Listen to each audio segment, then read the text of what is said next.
the Marshallese know about your, like what you are advocating here, the issues? How much do they know in Marshall Islands? Speaking from personal experience, I grew up knowing very little, very, very little. It wasn't really, well, I grew up in Hawaii, as you know. It's not taught in Hawaii schools. But even kids from Marshall Islands, like Danity, say that they were only taught very surface level. And just right now, I did not know that there were multiple boats. We've only been reading that福竜丸was the boat.福竜丸. Yeah. I think we need to push for Articles 6 and 7 to be a conversation at this meeting, and an important conversation. They should have their own agenda items.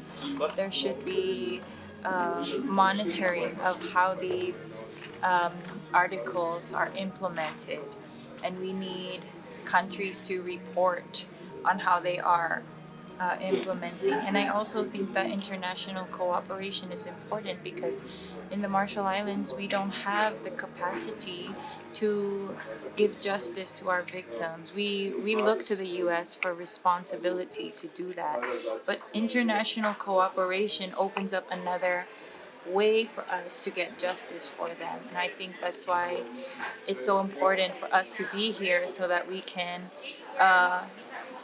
drive the attention of this meeting to the victims, because everyone is talking about what's going to happen in the future, and they've forgotten that we are left behind here. We've already experienced it and still experiencing it, and someone needs to mend the damage that has been done. In order for us to move towards a peaceful world and future, we need that to open up, we need that to achieve peace.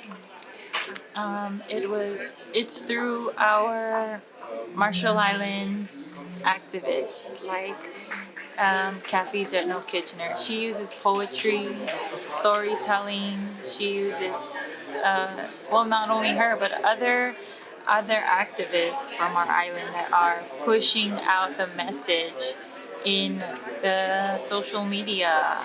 And that's why I think grassroots level advocacy is so important, because it is how we reach out to more youth to come in and bring in their talents. Another way that I was sort of began to learn is that my friends at Misa for the Pacific invited me to listen. And I think that people don't realize that listening is a huge activity for advocacy, because you can't speak about something that you don't know about. And so listening helps you start the dialogue. I was given the opportunity as a youth to do the work. Misa is there and there's nobody there to do it. So I felt empowered to say, okay, I'll step up and talk. Rico wants Marshall Islands youth to talk about it, and I look around and nobody's there. So I said, okay, I have to do it. And if I want to do it, I have to go and read it. I have to go and read all the books, have to go and learn, so that I can talk about it. And I think that third point is that leadership and empowerment for youth is so important. I feel so hopeful that we are moving towards a world free from nuclear weapons, and the amount of solidarity for this issue from all different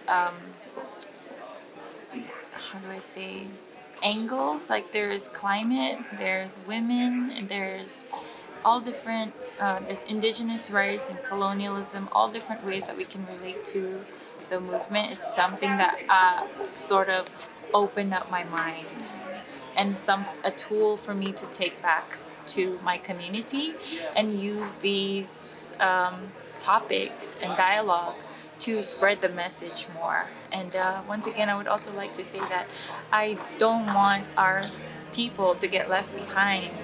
And so I think it's important for us to continue to push Articles 6 and 7. some more. So those are my 3 reflections that I feel so hopeful. I've taken away a lot of great things, and I want to continue to push for the justice, nuclear justice for our population that have been affected. Yes, Keep on pushing, keep working hard. We can do it. Yes. Thank you. ありがとうございます。Thank you.